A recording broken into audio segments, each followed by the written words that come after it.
تو اللہ یہ ذہن دیتا ہے کہ وہ اس کائنات کا اکیلا خالق ہے، مالک ہے، رازق ہے۔ اور قرآن اللہ رب العزت کا سب سے خوبصورت تعارف کرواتا ہے۔ فرمایا ان ربکم اللہ، بے شک اللہ تمہارا رب ہے، تمہارا خالق ہے۔ کون؟ فرمایا الذی خلق السماوات والارض فی 6 ایام، وہ اللہ جس نے 6 دنوں میں آسمانوں اور زمین کو پیدا فرمایا، اور ثم استوى علی العرش، پھر اپنی شان کے مطابق عرش پر استوا فرمایا، جلوہ فروز ہوا۔ الم نجعل الارض مہادا، وہ اللہ جس نے زمین کو بچھونا بنایا، فرش بنایا۔ والجبال اوتادا، وہ اللہ جس نے پہاڑوں کو میخے بنایا زمین میں۔ وخلقناکم ازواجا، اور وہ اللہ جس نے 18,000 مخلوقات کو جوڑوں میں پیدا فرمایا، مرد ہے تو عورت ہے، نر ہے تو مادہ بھی ہے، یہ اسی کی شان ہے۔ وجعلنا نومکم سباتا، اور وہ اللہ جس نے تمہارے لیے سونے کو راحت بنایا، نیند کو راحت بنایا۔ انسان سوتا ہے تو سکون ملتا ہے، راحت ملتی ہے۔ وجعلنا اللیل لباسا، اور رات کو اندھیرے کا لباس بنایا۔ وجعلنا النہار معاشا، اور دن کو کمانے کے لیے مقرر کیا، دن کو معاش کے لیے بنایا۔ وبنینا فوقکم سبعا شدادا، اور وہ اللہ جس نے ہمارے اوپر 7 آسمانوں کو مضبوط بنایا۔ اللہ اکبر۔ اور فرمایا وجعلنا سراجا وہاجا، پھر آسمانوں پہ ایک روشن چراغ پیدا فرمایا، یعنی سورج کو بنایا۔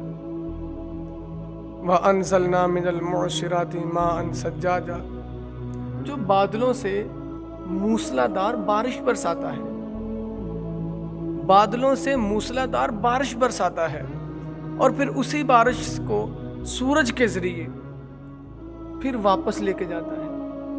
کیسا نظام ہستی اللہ کریم نے یہ تخلیق فرمایا ہے۔ لنخرج به حبا ونباتا، اور جو پانی برساتا ہے موسلادھار، فرمایا اس کیوں؟ اس لیے یہ انتظام اللہ نے ہمارے لیے فرمایا، اس لیے کہ اس پانی کے ساتھ، اس بارش کے قطروں کے ساتھ مردہ زمین کو بھی زندہ کرتا ہے، پھر اس سے پھل اور کھیتی باڑی وہ اگاتا ہے۔ وجنات الفافا، پھر باغات کو بناتا ہے۔ یہ اللہ کریم نے ہی سب کچھ تخلیق فرمایا۔ اور پھر فرمایا یغشی اللیل النہار، رات اور دن کو پیدا فرمایا۔ اور یطلبہ حفیفا، پھر دن کو آگے اور رات کو اس کے پیچھے رکھا۔ وہ اللہ ہے، وہ ساری کائنات کا مالک ہے۔ تو محبوب کریم علیہ الصلاۃ والسلام نے ہمارے اوپر بہت سارے احسانات کیے، لیکن آپ کا بہت بڑا احسان یہ ہے کہ آپ نے ہمیں اللہ کا تعارف کروایا، ہمیں اللہ کی پہچان کروائی۔ حضرت ابن کعب رضی اللہ تعالیٰ عنہ آپ سے مروی ہے کہ محبوب کریم علیہ الصلاۃ والسلام کی بارگاہ میں کفار آئے اور کہا کہ اے محمد بن عبداللہ، آپ جسے اپنا خدا کہتے ہیں، رب مانتے ہیں، اللہ کہتے ہیں، وہ کہاں ہے؟ اس کا حسب نسب کیا ہے؟ اس کا ماں باپ بچے کہاں ہیں؟ کہاں رہتا ہے؟ جب انہوں نے یہ کہا تو اللہ نے جبرائیل امین کو حکم دیا، اے جبرائیل 70,000 نورانی فرشتوں کی جماعت لے جا اور میرے محبوب کے قدموں میں حاضر ہو جا اور جا کر یہ عرض کر کہ قل هو اللہ احد، کہ اے محبوب آپ ان کو فرما دیجئے وہ اللہ ایک ہے، احد ہے۔ اب احد میں اور واحد میں بہت فرق ہے۔ واحد اسے کہتے ہیں جس کا کوئی شریک نہ ہو، جیسے میں کہہ دوں کہ یہ رومال، یہ ہینڈ رومال میرا ہے اور میں اس کا واحد مالک ہوں، یعنی میرے علاوہ اس کا کوئی مالک نہیں، کوئی شریک نہیں ہے اس میں، یہ ہوتا ہے واحد۔ اور احد کسے کہتے ہیں؟ قل هو اللہ احد، احد اسے کہتے ہیں جس کو انسان سوچے اور وہ سوچ سے بالا تر ہو، اسے کہتے ہیں احد۔ جسے انسان دیکھے اور دیکھ نہ سکے، وہ اس کی نظر سے بہت دور ہو، اسے کہتے ہیں احد۔ جو تصور میں نہ آ سکے، انسان اپنے خیالات میں اور خیالات کی سواریوں میں سوار ہو کر ان کو دوڑا کر تھکا دے، لیکن پھر بھی منزل تک نہ پہنچے، یعنی احد تک نہ پہنچے، اسے کہتے ہیں احد۔ ساری کائنات بھی مل جائے تو ساری کائنات کی اپروچ وہاں تک نہ ہو۔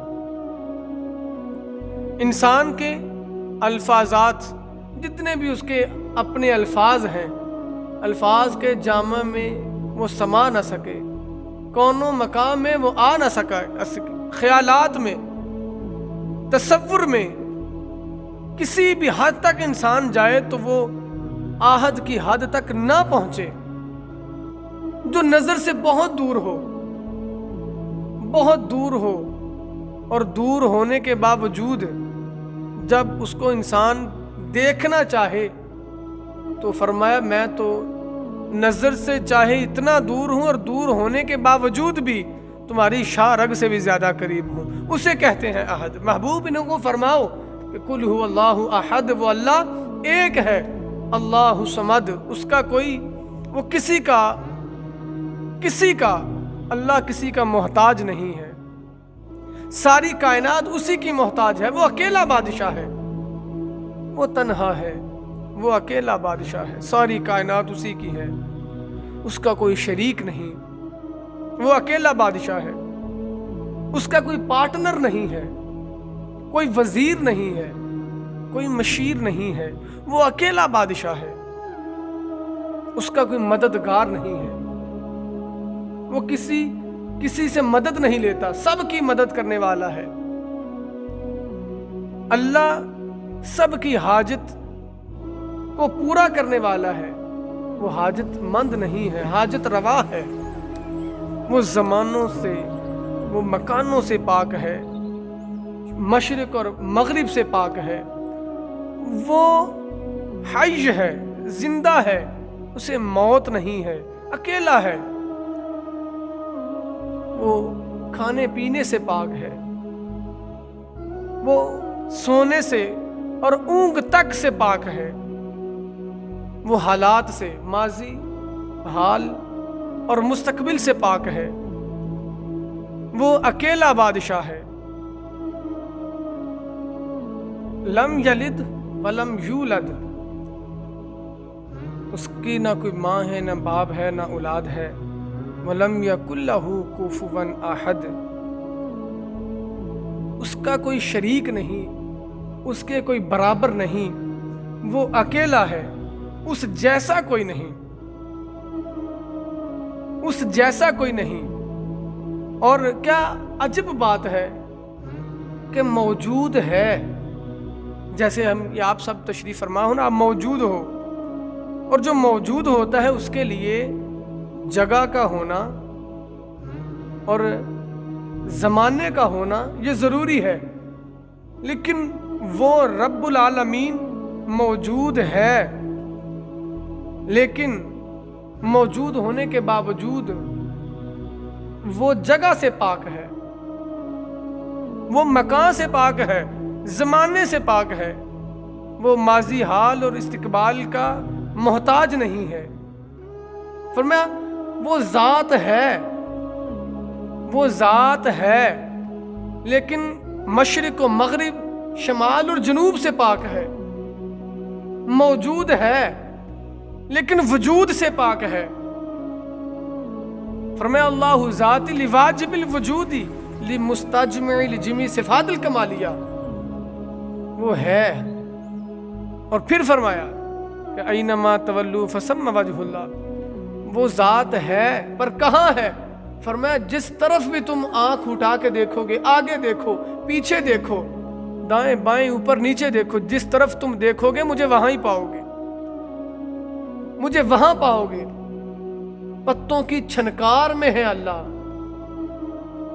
پتوں کی چھنکار میں ہے اللہ، پھولوں کی پھلکار میں ہے اللہ، بارش کے قطروں میں ہے اللہ، بادل کی گرج میں اللہ، اور بجلی کی کڑک میں اللہ، اور پھولوں کی، پھلیوں کی، پھلوں کی مٹھاس میں اللہ، پرندوں کی بولیوں میں اللہ، اور ہر ایک کیڑے مکوڑے کی آواز میں اللہ، اور بھینس کے دودھ کے قطرے میں اللہ، بھینس کے دودھ کے قطرے میں ہے اللہ، دریاؤں کی پانی میں اللہ، سمندروں کی لہروں میں اللہ، اور ہر جگہ اللہ موجود ہے۔ جس طرف بھی تم دیکھو اس کی قدرت، اس کی تجلیات کے نظارے تمہیں نظر آئیں گے، جس طرف بھی تم نظر کرو۔ لیکن پھر اللہ نے قرآن میں فرمایا سانوریہم، ہر طرف ہے لیکن پھر بھی دیکھنے والوں کو تو وہ نظر آ جاتا ہے، لیکن بہت سارے اسے دیکھ نہیں پاتے۔ اس کی کیا وجہ ہے؟ فرمایا سانوریہم آیاتنا فی الآفاق وانفسہم، اگر مجھے دیکھنا چاہتے ہو، اگر مجھے پانا چاہتے ہو تو آنکھوں کے کٹوروں کو، یہ آنکھوں کے جو لینز ہے، ان کو حرام سے پاک رکھو۔ جب یہ حرام سے پاک ہوں گے تو اللہ فرماتا ہے تم جس طرف بھی نظر اٹھا کے دیکھو گے میری قدرت میں، میری تجلیات، میرا سب کچھ، جب تم ان آنکھوں کے لینز کو پاک رکھو گے تو پھر جس طرف بھی نگاہ اٹھا کے دیکھو گے تمہیں اللہ نظر آ جائے گا۔